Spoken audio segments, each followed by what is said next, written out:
ಈ ಹಸ್ತಪ್ರತಿಗಳನ್ನು ಡಿಜಿಟಲೈಸೇಷನ್ ಮಾಡಬೇಕು, ಡಿಜಿಟಲೀಕರಣ ಮಾಡಬೇಕು. ತನ್ಮೂಲಕ ಮುಂದಿನ ಪೀಳಿಗೆಗೆ ಇದನ್ನು ತೆಗೆದುಕೊಂಡು ಹೋಗಬೇಕು. ಆ ಮುಂದಿನ ಪೀಳಿಗೆಗೆ ತೆಗೆದುಕೊಂಡು ಹೋಗಿ ತಲುಪಿಸ್ತಕ್ಕಂಥ ಬಹುದೊಡ್ಡ ಜವಾಬ್ದಾರಿ ನಮ್ಮದು. ಅದರಲ್ಲಿ ವಿದ್ವಾಂಸರದ್ದು ಹೌದು, ಸರ್ಕಾರದ್ದು ಹೌದು.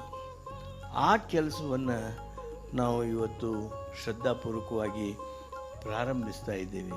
ಅಂದರೆ ಹಿಂದೆ ಏನು ಜನ ಅಭಿವ್ಯಕ್ತ ಮಾಡಿದ್ರು, ಒಂದು ಆರ್ಕಿಟೆಕ್ಚರ್ ಬಗ್ಗೆ ಹೇಳಿದರು, ನೀವು ಭಾಷೆ ಬಗ್ಗೆ ತೆಗೆದುಕೊಳ್ಳಿ, ಕಲೆ ಬಗ್ಗೆ ತೆಗೆದುಕೊಳ್ಳಿ, ಆಯುರ್ವೇದದ ಬಗ್ಗೆ ತೆಗೆದುಕೊಳ್ಳಿ, ವೇದಾಂತದ ಬಗ್ಗೆ ತೆಗೆದುಕೊಳ್ಳಿ, ಪುರಾಣಗಳ ಬಗ್ಗೆ ತೆಗೆದುಕೊಳ್ಳಿ, ಅಥವಾ ಇತಿಹಾಸದ ಬಗ್ಗೆ ತೆಗೆದುಕೊಳ್ಳಿ, ಯಾವುದೇ ಕ್ಷೇತ್ರ ಹೋದ್ರೂ ಜ್ಯೋತಿಷ್ಯದ ಬಗ್ಗೆ ತೆಗೆದುಕೊಳ್ಳ್ರಿ.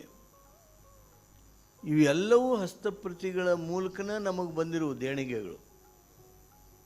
ನಮಗಿವು ಯಾವುವು ಇವತ್ತಿನ ಮೊಬೈಲ್ ಮೂಲಕ ವಾಟ್ಸಾಪ್ನೊಳಗೆ ಬಂದಿರೋ ಅಲ್ಲಿವು, ಇವೆಲ್ಲದರ ಮೂಲ ಈ ಹಸ್ತಪ್ರತಿಗಳು. ಈ ಹಸ್ತಪ್ರತಿಗಳನ್ನು ನಾವು ಎಷ್ಟು ಗೌರವಿಸಿದ್ರೂ ಕಡಿಮೆ.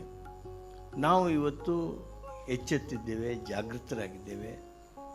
ಡಿಜಿಟಲೀಕರಣದ ಮೂಲಕ ಇವನ್ನ ಮುಂದಿನ ಪೀಳಿಗೆಗೆ ತಲುಪಿಸ್ತೇವೆ.